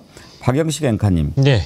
이번에 또 지역화폐로 이렇게 해서 지역경제도 살리고 그런 내용들이 들어있던데 네. 정리를 좀 해주시겠습니까? 네, 그러니까 추경안이 이제 총 규모가 30조 5천억 원인데 여기에 이제 소비 쿠폰이 13조 2천억 원이 들어가 있습니다. 그래서 지급 방식은 일단 보편과 선별을 이제 섞어가지고 지원을 절충하는 안으로 일단 가는데요. 상위 10%가 1인당 15만 원이고 기초수급자 등 저소득층이 1인당 최대 이제 50만 원씩 이렇게 지급이 되고 1, 2차로 이걸 이제 나눠서 지급한다라고 하고요. 지역화폐도 발행하도록 지원을 했는데 이건 이제 6천억 원 정도로 정리를 해놨습니다. 그래서 지금 보시는 이제 표가 결국에는 지급 금액과 이제 구조에 대해서 우리 정어리원 분들도 내가 어디에 해당하는지 이제 우리가 내고 있는 건강보험료를 기준으로 해서 잡았다라고 하는데요. 일단은 일반 국민이 1차 지급 이제 15만 원이고요. 예, 그리고 차상위 계층이 30만 원, 기초수급자가 40만 원인데 2차 추가 지급에 가서는 이제 각각 10만 원씩 해당이 됩니다. 다만 소득 상위 10%에 해당되는 정어리원 분께서는 이제 1차 선지급으로만 15만 원까지만 이제 받게 된다라는 것이고 4인 가구 기준으로 우리가 보통 잡으면 이게 이제 208만 원까지도 수령이 가능하다고 하니까 결과적으로는 이게 소비 진작을 위해서 보편 지급을 하고 또 차상위 계층이나 기초수급자를 대상으로 하는 것은 이제 실제 어려운 분들은 너무나 어려운 긴 터널을 지나오셨기 때문에 사회복지 차원의 개념으로 양쪽을 섞어서 보편 지원과 선별 지원을 합친 절충한 민생회복 소비 쿠폰 지원 방안이 나왔다라는 점을 정리해드렸습니다.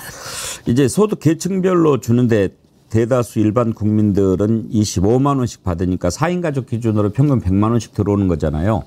두 가지만 좀 짚어보도록 하겠습니다. 첫째는 정말 이게 경제 살리기 진작에 도움이 될까 하는 거 하나. 그다음에 이제 야당에서는 거덜난다. 재정을 걱정하는 건데 이 두 가지 부분에 대해서 패널들 의견을 좀 들어보지요.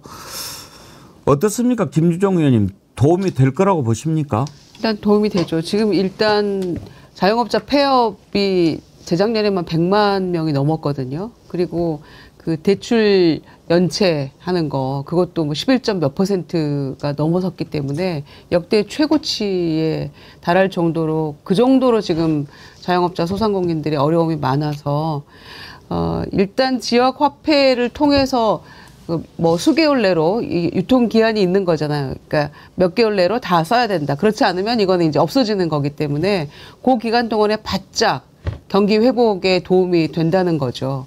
그래서 일단은 조금 돈을 좀 쓰고 그 지역 화폐를 통해서 조금 지역에서 사용하기 때문에 좀 온기가 돌게 해야 이게 그래요. 예, 뭔가 좀 이게 올라오는 거 아니겠어요? 그래서 정부 재정 지출이 실제로 이 경기 변동에 상당히 도움이 된다. 긍정적인 효과가 있다라는 게 한국은행에서도 뭐 얘기하고 있는 바이기 때문에요. 이거는 실질적인 도움이 된다라는 것이고 지역 화폐든 아니면 무슨 뭐 체크카드든 뭐 이런 걸 선택할 수 있다고 하더라고요. 편의점에서도 사용할 수 있고. 완전히 말라버린 상태 예. 아닙니까? 김정욱 네. 원장님 혹시 뽐뿌 써보셨어요? 예. 그 물 부어야 되거든요. 네. 물 붓고 이렇게 하면 물이 올라오고 아시네요. 마중물. 그렇죠. 네, 맞습니다. 네. 그러니까 박영시 앵커님은 뻔뻔 모르죠. 네, 죄송합니다. 수도꼭지 세대죠. 그렇습니다. 예. 한일 자동 펌프 이렇게 광고 옛날에 네. 아, 그건 자동 펌프고. 이거는 진짜 완전 수동 펌프고 예. 그러니까 옛날에 펌프라고 그래서 펌프. 그러니까 네. 지금은 수도꼭지 틀면 그냥 물 착 나오니까 우리 애들이 뭘 알겠어요. 근데 이제 우물을 이제 이렇게 기르다가 예. 우물 깃다가 거기서 이제 좀 나온 게 이제 펌프인데 예. 옛날에 집집마다 이렇게 펌프가 있었어요. 네네. 마당에. 전원일기에서 봤던 기억이 납니다. 맞습니다. 전원일기에서 이렇게 예, 세수하면 이렇게. 물 막 나오잖아요. 예, 근데 그게 오랫동안 이렇게 물을 퍼내지 않으면 예. 말라 있어요. 네네네. 그러면 이렇게 해도 안 나와요. 예, 예. 그럴 때 옆에 이렇게 그 고무통 같은데 물을 받아놓고 예. 그걸 한 바가지 떠서 마중물을 펌프에 붓고 이렇게 집어넣고 다시. 이렇게 해야 아. 물이 올라오거든요. 그걸 마중물이라고 그래요. 네네네. 물이 마중 나가는 거죠. 맞습니다. 예. 그 역할을 지금 하는 건데 마중물 하면은 이제 어른들은 알지만 그죠. 젊은 사람들 마중물이 무슨 말인가 할 거 아니에요. 근데 이게 얼마나 말라비틀어졌냐면 코로나 3년을 말라비틀어졌습니다. 예. 따지고 보면. 그래서 좀 좋아질 거라고 생각했었는데 윤석열 정부 3년 동안 또 말라비틀어졌어요. 가장 타격은요. 내란 6개월입니다. 자영업자분들이요. 내란 6개월 동안 뭐 이런 세상이 있지라고 생각했어요. 그럼 거의 6년 6개월 동안 자영업자들 같은 경우는 바싹바싹 말라있는 상황입니다. 바싹바싹 말라있으면 거기서는 아무것도 키울 수가 없어요. 그냥 죽음의 땅밖에 안 되는 상황이고 거기다가 마중물을 부었을 때 그 땅에서 느끼는 감도라고 하는 건 상상을 초월하는 거겠죠. 그리고 말씀하셨던 것처럼 돈이 없는 분들 같은 경우 소위 그 자기 집에 100만 원이라도 들어오게 되면 그걸 저축하는 게 아니에요. 쓰실 수밖에 없는 상황이거든요. 그럼 그 돈이 돌고 돌겠죠. 우리가 저번에 그 대선 과정에서 뭐 승수효과 이런 얘기가 나왔던 것처럼 돈이 돌고 도는 과정을 통해서 경제가 온기를 느끼게 되고 경제 흐름이 좀 올라오게 되면 기업들도 투자를 하게 되는 일이 벌어지고 또 여기에 결합돼서 주식시장과 결합되게 되면 훨씬 더 우리 경제가 선순환할 수 있는 과정들로 갈 수밖에 없기 때문에 저는 매우 중요하고 이것만 하는 게 아니잖아요. 할인 쿠폰도 있고 그다음에 지금 보니까 채무 조정도 하게 돼서 그러니까 매우 어려웠던 분들 같은 경우가 채무를 거의 예를 들면 탕감해 주거나 아니면 채무를 조정해 주는 일이 발생하게 되면 다시금 뭔가 새로운 일을 할 수 있는 여력들이 만들어질 수 있고 거기다 또 일자리 중에 하나인 건설경기 같은 경우도 활성화할 수 있는 기금이 가기 때문에 한 초반 한 6개월 정도 같은 경우는 우리 경제가 땅에다가 진짜 그야말로 마중물을 부을 수 있다는 생각이 들고요. 그 기간 동안 정부는 또 새로운 방법을 통해서 경제가 활력을 찾을 수 있는 정책들을 투사해야겠죠. 저는 매우 중요한 정책이라는 생각이 들고 저에게 매우 일대 전환기라는 생각이 듭니다. 이런 내용 자체가. 근데 이제 국민의힘에서는 그러다가 국가 재정 거덜난다. 네. 포퓰리즘이다. 이렇게 비판을 하거든요. 어떻게 생각하십니까? 사실은 제가 상당히 보수적인 사람이에요. 예. 그래서 확장 재정보다는 작은 정부를 선호하는 사람이고 예. 그 부분에 있어서는 뭐 어느 누구보다도 보수적이다 이런 평가를 받을 수 있는데 그럼에도 불구하고 지금 우리가 올해 1, 4분기에 마이너스 성장을 했단 말이죠. 그리고 국민의힘에서 재정 얘기를 하는데 사실은 윤석열 정부가 2022년 5월 10일부터 임기를 시작했잖아요. 근데 그거는 앞선 문재인 정부하고 임기가 겹치니까 그렇다고 치고 그러면 순수하게 집권을 했던 2023년, 2024년 어땠느냐? 그때 딱 2년 만에 세수 결손이 88조가 났어요. 그러니까 그 얘기는 뭐냐면 우리가 예산을 짤 때 세입을 예상을 하잖아요. 세입에 맞춰서 세출을 짠단 말이죠. 근데 이 정도 세금이 들어올 거야 라고 생각을 하고 예산안을 짰는데 2023년도에 거의 60조 가까이 세수 결손이 발생했고 24년도도 그래요. 그러니까 두 해 합치면 거의 90조 가까운 돈의 세수 결손이 났어요. 그러면 그건 어떻게 해야 돼요? 결국에 다 국채 발행입니다. 그 세출을 세입에 맞춰서 잡아놨는데 경기가 워낙 안 좋으니까 세수가 준 거잖아요. 뭐 부가가치세도 줄고 법인세도 줄고 이러면서 세수 결손이 나면 결국에 그거는 국채 발행으로 이어질 수밖에 없고 국채 발행은 뭐예요? 결국에 국민의힘이 그렇게 걱정하는 국가 채무의 증가예요. 2022년, 24년 딱 두 해 만에 90조 가까운 그 펑크가 났는데 그거에 비하면 이건 규모가 훨씬 작아요. 그러니까 재정 부담을 얘기하면 당신들이 집권했던 직전에 어떻게 해놨냐 그 얘기하면 아무 할 말이 없어요. 확실하게 떨어지는 말씀인데요. 그런데다가 김문수 후보도 추경 30조 이렇게 다 얘기했었잖아요. 그래놓고 이제 와서는 포퓰리즘이니 뭐니 이렇게 얘기하는 거는 굉장히 후한무치한 그런 태도들이라고 저는 생각합니다. 그리고 AI 100조 우리가 공약에서 얘기했을 때 그것도 포퓰리즘이다 얘기하더니 나중에 금방 따라서 또 AI 100조 얘기를 했거든요.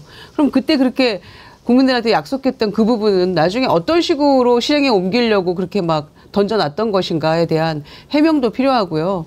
국민의힘은 뭐 입이 10개라도 할 말이 있겠습니까?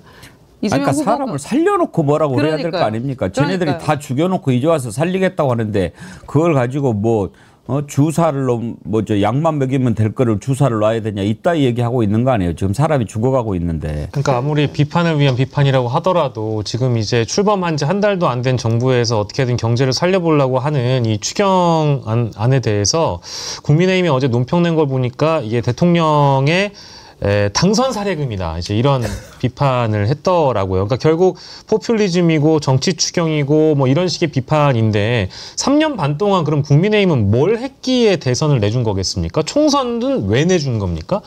이게 당연히 이제 국민들의 평가가 다 고스란히 반영됐음에도 불구하고 이런 식의 논평을 밖에 못 낸다라는 건 국민의힘의 수준이 딱 그 지경이다. 아니 그리고 정부가 할 수 있는 수단이 재정정책하고 금리정책이라는 두 가지 수단을 쓰는 거예요. 그래서 경제성장률이 떨어지거나 민생이 어려워지는 상황이 되면 재정정책을 통해서 경기를 부양하는 거고요. 경기가 부양돼서 유동성이 너무 강화돼서 다른 곳으로 빠져서 인플레이션이 발생하게 되면 금리를 잡는 일을 반복적으로 하는 거예요. 이걸 얼마나 잘하냐의 문제인 거지. 야 돈을 왜 써라고 얘기하면 정부 보고 하나의 수단을 쓰지 말라는 얘기밖에 안 되는 거거든요. 그러니까 매우 상식적인 얘기를 하는 건데 이걸 이데올로기로 몰고 가는 방식이에요. 그리고 우리나라 지금까지 적자 재정 뭐 이렇게 얘기하는데 실제 국가 부채 문제가 다른 나라에 비하면 양호한 수준인 거예요. 속도가 빨라지는 거에 대해서 문제 제기할 수 있어요. 왜 이렇게 속도가 빨라지냐. 하지만 속도가 빨라지기 이전에 말씀하셨던 것처럼 재정을 쓰지 않으면 경기가 부양이 안 되고 경기가 부양되지 않으면 세수가 펑크날 수밖에 없고 세수가 펑크나게 되면 경제가 축소될 수밖에 없는 상황이면 당연히 재정을 써야죠. 그 상식적인 거 아니에요? 그건 누가 뭐라고 얘기하더라도. 무엇보다도 시장이 지금 야당의 주장에 동조하지 않아요. 그러니까 야당의 주장은 야 이렇게 돈 풀면 재정의 부담이 많이 된다. 국가 채무 늘어난다. 경제 파탄 난다. 이런 주장인데 지금 코스피가 오늘 3,000 넘었어요. 그렇죠. 그러니까요. 지금 시장이 보여주는 그 반응이 야당의 주장에 동조하지 않아요, 절대로. 그런데다가 국민의힘에서 이거 돈 풀어서 이거 물가 오르면 너네 어떻게 하려고 그럴라 이렇게 계속 억지를 부리잖아요. 근데 윤석열이 임명한 한국은행 이창용 총재가 얘기했잖아요. 크게 지장 없다. 올해도 지장 없고 내년에도 올라봐야 0.1% 오를까 말까다 이렇게 얘기를 했기 때문에 지금 판판이 무너지고 있는 거예요. 국민의힘의 이 억지 주장들이. 본인들이 내란 때문에 우리가 이렇게 더 어려워졌는데 거기에 대해서 입 다물고 사과는 못할 망정 껌껌이 시비 거는 거는 아직도 정신 못 차렸다는 반증인 그러니까 거죠. 저는 이런 민생회복 지원금에 대해서 뭐 사사건건 딴지를 거거나 비판하시는 분들은 그냥 받지 않으셨으면 좋겠어요. 만약에 저는 정말 건설적인 제안을 드리고 싶습니다. 국민의힘 정당 전체가 이 정책에 반대하신다면은 100명이 넘는 의원분들이 그냥 받지 마세요. 그러니까 소위 혹여 받더라도 그 받는 것에 대해서 뭐 사회적으로 뭐 기부를 하실 수 있는 방법을 찾으시든지 그냥 받지 마세요. 쓰지 마시고. 그럼 되는 거 아니겠습니까? 사실 지금 그 시장의 반응을 얘기하셨는데 코스피가 이렇게 올라가는 것도 바로 이런 것으로 경제가 살아날 거라고 하는 기대 심리가 반영된 거 아니겠습니까? YS리님 드디어 코스피 3,007포인트 소방차 불러야 될 듯요. 그러셨는데 이거 올리신 뒤로도 지금 올라가지고 지금 현재 3,008.59예요. 이게 계속 지금 치솟고 있습니다. 이런 것들이 다 지금 시장의 반응 아니겠습니까? 또 이런 반응도 있어요. 멀씨님. 김유정 의원님 빨강 자켓 어디서 샀나요? 너무 이쁘네요. 알려주세요. 스튜디오 모님. 박영식 천재인데. 아니 받지 마십시오. 아니 받지 마세요. 아 그거 왜 받습니까? 받아서 저를 주세요. 이은주님 1번 찍었다고 커밍아웃 한 사람에게만 지급하는 걸로. 이 찍들은 필요 없다면서요. 일찍 인전 필요합니다. 에이 이러지는 마세요. 예. 그 야당은 그거는 이번에는 좀 기대할 것도 없지만 좀 봐가면서 이렇게 하면 그러니까 무조건 반대하지 말고 이렇게 하면 국민들이 잘했다고 할까? 이걸 좀 생각하고 하면 좋겠어요. 뭐 이렇게 하면 더 미움 사는 거 아닌가요? 아니 본인들이 선별 지원 그렇게 외쳤잖아요. 그래서 우리도 계속해서 그 25만 원 이렇게 주장하다가 이재명 대통령이 굉장히 유연하게 절충점을 마련한 거 아니에요. 아 그러면은 본인들도 수용하는 태도라도 좀 보여야 되는 거 아니에요. 뭘 해도 이런 식으로 딴지 걸면 일을 어떻게 할 수 있겠어요. 제가 재미있는 일화 하나 얘기해 드릴까요? 옛날에 이제 방송을 이렇게 라디오에서 하는데 아나운서가 이렇게 이제 읽는 거예요. 딱 이렇게 읽는데 여당이 뭐라고 얘기했습니다. 이에 대해서 야당은 딱 했는데 그다음 원고가 없는 거야. 안 챙겨와 버렸어. 반대했습니다. 그래서 나쁘다고 말했습니다.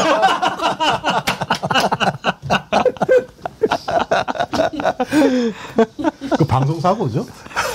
뭐 사고인데 방송 사고 얘기 나온 김에 하나 더 얘기해 줄까요? 그 지역에서 뉴스를 할 때는 서울에서 내려오는 뉴스 시간을 받아서 하거든요.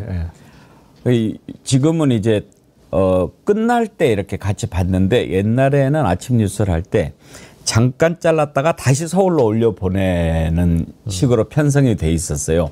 그러니까 서울에서 예를 들어서 아침 뉴스를 이렇게 진행하다가 중간에 한 5분 정도 지역 뉴스를 하고 다시 이제 서울로 올려서 또 서울에서 마무리하는 걸로.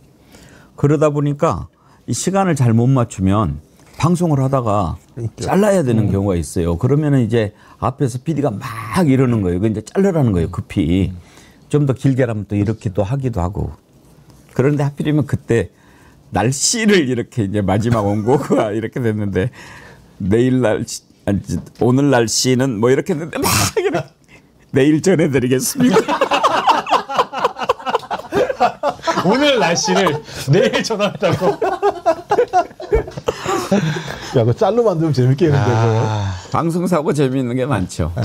백운기 방송사고도 유명한 거 있죠. 뭐 의자 넘어진 거 사건 25시에서. 제일 유명한 장면이죠. 혹시 궁금하신 분들은요. 백운기 사건 25시 찾아보세요. 그러면 의자 넘어지는 거 나오는데 예, 그거 항상 연말에 방송사고 베스트 10에 꼭 나옵니다. 근데 재밌는 것은 그때 의자가 이렇게 넘어졌는데 의자에 앉으다가 이렇게 출연하던 경찰관이 자연스럽게 앉는다고 하다가 의자 끝에 앉아서 넘어졌죠. 그 뒤로 방송국 의자가 바퀴가 없는 걸로 바뀌었어요. 네. 바퀴가 이렇게 두르륵 밀려가지고 잘못하면. 그래서 그 뒤로는 바퀴 없는 거. 요즘에는 또 바퀴도 고정이 되는 게 나와가지고 예. 여긴 바퀴네요? 별일이 다 있습니다. 예. 무슨 얘기하다가 여기 왔죠? 여긴 바퀴라고. 민생회복지원금 얘기하다가 여기까지 예. 참, 이 정치 1번지 하면서 이렇게 웃고 옛날 이야기도 하고 그러니까 참 낯서네요. 맨날 분통만 터뜨리고 눈 부라리고 욕하고 그러다가 우리 김유정 의원님이 저 방송에서 욕한다고 되게 뭐라고 그랬어요. 사실 원래 그렇게 나도 욕하는 사람이 아닌데 근데 김유정 의원님은 천성적으로 이 욕 듣는 것에 매우 힘들어해. 네. 저는 이 방송하고 나갈 때마다 머리가 지끈지끈했어요.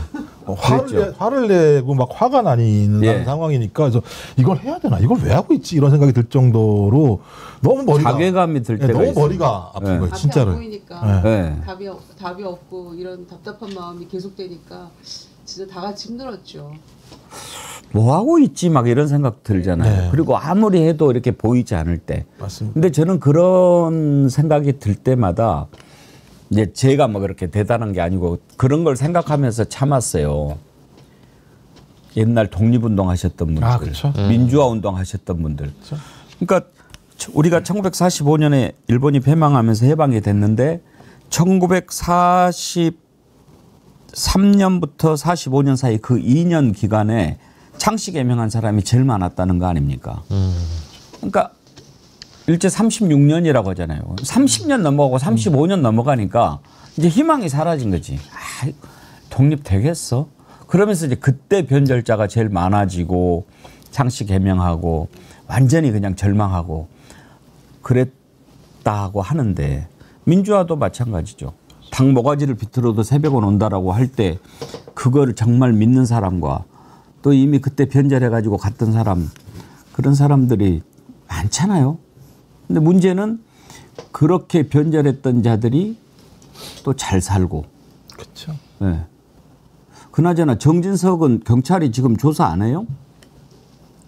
조만간 하겠죠. 수사 대상이니까 뭐. 예. 하겠죠. 아니 내란도 내란이지만 그 대통령실 개판 쳐놓고 간 거 그거 고발되지 않았나요? 그러니까 복귀 목록 내려버리고 막 다 물건 빼고 정말 나쁜 자식이에요. 진짜 말이 안 되죠. 아니 국회 부의장까지 했던 사람이잖아요. 국회 부의장을 했던 자가 대통령한테 국회 가지 말라고 이야기했다는 거 아닙니까? 본인 입으로. 말이 안 되는 거죠. 그래서 정무수석 시켜놓고 뭐 잘할 거다 막 이런 얘기까지 했던 사람인데 그래서 비서실장까지 하고. 그러니까 제일 큰 문제는요. 군 통수권자가 일을 할 수 없게 만들어 놓고 나갔다는 거예요. 그러니까 그렇게 국가안보를 중시했다라고 하는 윤석열 정부에 있는 인사들이 군 통수권자가 아무 일도 할 수 없게 만들어 놓고 거의 무덤처럼 만들어 놨다고 얘기하는 건 안보라는 것에 대해서는 일도 제가 볼 때는 고민도 하지 않았던 사람들이라고 볼 수밖에 없는 상황이기 때문에 이번 같은 사건들은 진짜 철저하게 수사를 해서 엄정한 안에 선례를 남겨야 된다고 생각을 해요. 진짜 나쁜 사람이에요. 아니 어떻게 필기도구 하나 뭐 저기도 없이 프린터도 없이 다 지울 수 있어요. 아니 그러면서 압권이 그거잖아요.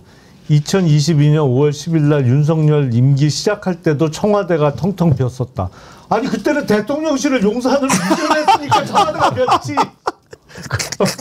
그러네. 그걸 갖고 뭐 니들도 그랬잖아. 뭐 그러는 말도 안 되는 소리를 했잖아요. 그게. 그렇죠. 잠도 못 자게 하고 문재인 대통령 빨리 나가라 그러고. 자, 끝으로 짧게 그거 한번 좀 따져봅시다. 이제 다음 주 화수 김민석 총리 후보자 청문회가 있는데 지금 뭐 다른 것은 별로 드러나는 게 없는데 그 국민의힘 주진우 의원이 계속해가지고 뭐 이렇게 재산 형성 과정을 문제를 삼고 있더라고요. 그러면서 현금 6억 원을 집에 쟁여놨다 뭐 이렇게 얘기를 하면서 사퇴를 요구하는데 김유정 의원님, 네. 현금 6억 원을 집에 쟁여놨다 이게 쌓아놨다는 얘기인데 그랬나요? 그거 자기 아들이 쟁여놓은 거 아니에요? 야, 근데 참 주진우 의원은 김영남 의원님 알아요? 검찰 시절에? 아니 같은 청에 근무한 적은 없는 것 같아요. 주진우 아버지도 뭐 검사였어요? 그랬다고 그러더라고요. 예. 근데 아버지가 검사였고 본인이 검사하고 그러는데 70억씩 재산이 가능한가요? 아니 뭐 증여나 상속을 받지 않으면 그러기는 어렵죠. 근데 그 배우자가 어떤 직업이 있는지는 잘 모르겠는데 월급 모아 갖고 아무리 뭐 재테크를 하더라도 일단 그리고 그 검사 생활을 하고 그러면 주식 투자는 못 하기 때문에 월급 모아서 그 재산을 형성하기는 어렵죠. 뭐 증여를 받았다고 하면 모르겠습니다만 그 과정에 이제 적절하게 세금 납부가 이루어졌는지는 따져봐야겠죠. 그러니까 공격수도 잘못 뽑은 거예요, 국민의힘이. 왜 재산 문제를 건드리면서 그런 재산가한테 그걸 맡겨요? 그러니까 제가 볼 때는 주진우 의원이 지금까지 한 얘기는 다 거짓말이었고 다 사실이 아닌 것으로 밝혀진 내용들이 많고요. 지금도 마찬가지입니다만 이제 문제 제기를 하는데 지금 김민석 그 총리 지명자가 24일, 25일 날 이 내용에 대해서 다 소명하겠다고 얘기를 한 거지 않습니까? 그리고 지금 본인이 번 돈, 세비는 다 그 돈을 갚는 데 썼고 정치자금법 문제 관련해서 계속 그 돈을 안 내게 되면 중과가 되니까 계속 더 많이 올라가는 상황이니 갚을 수밖에 없었고 뭐 이런 문제가 그 관련돼 있는 거고 또 그 부인이 또 가게를 한다고 얘기하고 본인 기타 소속도 있다고 얘기하니까 말씀하셨던 것처럼 그렇게 다 빚을 갚은 거잖아요. 그래서 축제를 했다면 제가 이해를 해요. 근데 빚을 갚는 과정에서 빚을 대부분 다 갚았다라고 하는 것이고 본인이 그 과정에 남은 게 한 2억 정도밖에 재산이 없다고 하는 건데 이걸 가지고 70억 자산가 자기 아들한테 7억 지금 24살인가 3살짜리 아들한테 7억까지 준 사람이 나와서 야, 너 왜 그따위로 살았어? 라고 얘기하는 것 자체가 공직자로서 올바른 얘기인지에 대한 근본적인 고민이 있고요.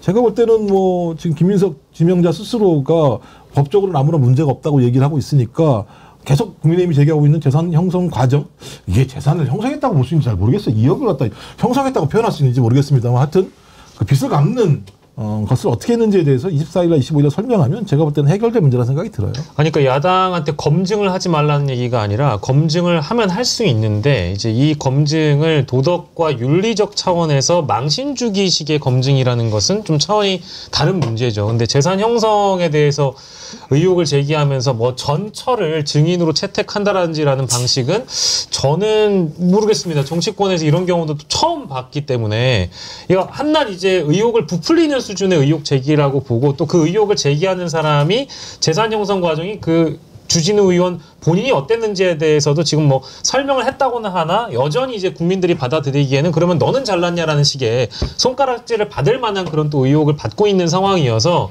이거는 이제 야당이 의혹 제기를 하는 과정에 뭔가 좀 세밀하지 못했고 공격의 날이 무딜 수밖에 없다라고 저는 보고 어제 같은 경우에는 김민석 후보자가 JTBC 그 5대0 라이브라는 프로그램에 나와가지고 기존에 받고 있었던 뭐 재산 형성 의혹이라든지 뭐 가령 중국 칭화대인가요? 거기에 석사 그 의혹도 소상히 설명을 했기 때문에 국민의힘은 좀 그 방송을 보고 나서 또한 의혹 제기를 했으면 좋겠고 인청을 그 좀 추가적인 질의를 좀 다듬어 와서 했으면 좋겠고 국민의힘 내부에서 지금 주진우 의원만 유독 이 김민석 후보자에 대한 검증을 하고 있는 이유가 다른 의원들이 관심이 없다라고 제가 지금 알고 있습니다. 실제로. 어차피 이거 해봐야 김민석 초대 총리는 우리가 인준해줘야 되는 거 아니냐. 우리가 그때 한덕수 후보자 민주당에서 아무리 반발했어도 민주당에서는 어쨌든 국정 운영의 안정성을 위해서 통과시켜줬는데 우리가 안 하게 되면 이거 역풍 맞는다라는 식의 반응이 절대 다수라는 겁니다. 그러다 보니까 주진우 의원만 지금 반격을 당하는 겁니다. 그런데다가 뭐 총리 청문회 이틀 갖고 안 된다, 사흘 해야 된다라고 막 초장부터 얘기를 했잖아요. 그런데 사흘 못 해요. 준비가 안 돼 있어요. 자기들이 못 하는 거죠. 네, 너무 싫을 거예요. 그 말 나왔을 때. 칭화대 얘기 나왔는데 어제 이제 JTBC 저희 5대1 라이브 김용남 의원 끝나고 단도직입에 출연을 하셨는데 그 법무부에서 출입국 기록 다 이제 가져와서 본인 들고 얘기했잖아요. 그래서 내가 그거 보고 생각이 났어요. 2008년, 9년이면 제가 대변인 할 때예요. 그때 최고위원 할 때거든요. 같이 맨날 회의했어요. 최고위를. 그리고 나서 칭화대 얘기를 제가 듣고 아니 너무 고생하신다. 왔다 갔다 하시느라고 그 기억이 나더라고요. 출입국 기록 그걸 들고 얘기를 할 때. 그때 다녔군요. 네, 그때예요. 그냥 그것도 다 소명이 됐는데 이제 그거 본인이 짜깁겠네? 원본 내놔봐. 이런 식인 거예요. 그러니까 이거 좀 너무 심하잖아요. 그리고 기타 소득이 있다. 그거 다 소명할 수 있다라고 얘기를 했는데 그게 이제 출판기념회 2번 또 본인 결혼식 한 거, 또 빙부상의 조의금, 이제 이런 것들이 있다는 거죠. 아니, 그런데 그 시기가 다 다르잖아요. 근데 그걸 한꺼번에 이렇게 쌓아놓습니까? 그들이 얘기하는 대로 뭐 5억, 6억을 이렇게 쌓아놓을 수는 있어요? 그거 다 매번 다 빚 갚는 데 쓰고 추징금 내고 했다는 거 아닙니까? 그런데 이걸 가지고 정치 30년 넘게 한 후보자가 재산 2억 신고했으면 얘기 끝난 거 아니냐고요. 그럴 때는 그렇게 얘기하죠. 애들 쓴다. 그러니까요. 그리고 또 좋은 방법이 있어요. 그래? 그럼 지갑 바꾸자. 통장 바꿔치기. 예. 오늘 여기까지 하지요. 참 이번 주는 좀 빨리 지나간 것 같지 않습니까? 요즘에 이재명 대통령 1박 3일도 아니고 1박 4일이 돼버렸어요. 그렇죠. 새벽 1시 넘어서 도착해가지고. 참, 우리도 열심히 삽시다. 대통령 열심히. 아니 그런다고 1박 4일을 살면 안 되고 죽습니다. 반성 좀 합시다. 아이고 참 체력도 대단하셔. 네. 김영남 의원님, 김정욱 원장님, 김유정 의원님, 박영식 앵커님 일주일간 수고 많이 하셨는데 주말 잘 보내십시오. 주말 잘 보내십시오. 감사합니다.